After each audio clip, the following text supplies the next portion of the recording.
Turkey cannot bear new influx of immigrants. Erdogan. Hamas, Riyadh detains one of our senior leaders. Military activity in Syria must be boosted by diplomacy. Fire erupts in Hasad al-Shabi weapons storage in Iraq. Iraq doesn't killed and wounded in Iraq stampede in Karbala. 15 Daesh terrorists killed in Iraq. Saudi-led coalition downs Houthis drone. Spokesman. Yemen's going through terrible humanitarian crisis. UN. Over 250,000 people displaced in Somalia. UN.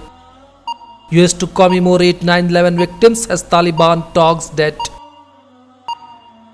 Pakistan proposed independent commission on Kashmir. UN body urged to declare health emergency in Kashmir.